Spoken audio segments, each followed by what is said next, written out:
金门庄中岛有2个钓鱼仔的这个民众呢，坐船出海去钓鱼，却失去联络。也因为金门规个大棚海巡队伫暗时11点外出动，几多只船去找人，连划船人员也无找到人。说伫咧其他早起呢，有接到这2个钓客敲电话登记报平安，是因为因唔知影方向，船驶到无油，才流对中国福建遐去，互中国海警救起来。但是海巡署表示，当咧和中国直接，看要安怎甲因接到回来。 人员在船头荧幕室望远镜进行搜索瞭望。暗时无国道真高，金门海巡队用强力的探照灯进行海面的搜查，并且发出警示声。因为有2个金门钓客17中岛，坐波特船出海去钓鱼，却是伫北定岛海峡失去联络。岸巡人员一直找到天光，也未找到人。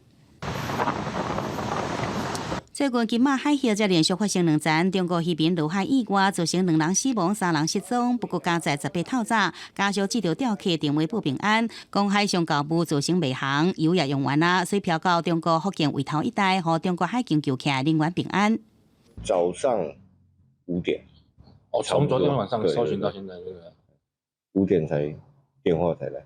那现在有没有觉得说心情放松了？有，对。 中国央视报道指出，厦门海上搜救中心这部门18要伫海上将2人转交予金门方面，不过一直到下晡5点，有人也未接回来。海巡署讲，将经由相关单位伫协调。 目前是协调从海上中线接回。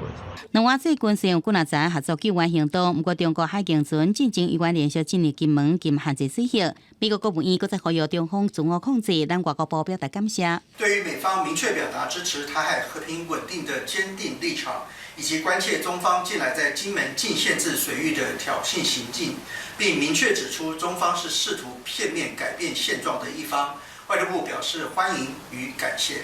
陆军金防部4月要伫金门本岛列苏这所在进行地面武器对海实弹射击，周边海空域期间会进行警戒管制。外界关心是毋是甲最近金门厦门海峡事件有关系？军方回应这是例行性训练射击，无针对性。记者综合报道。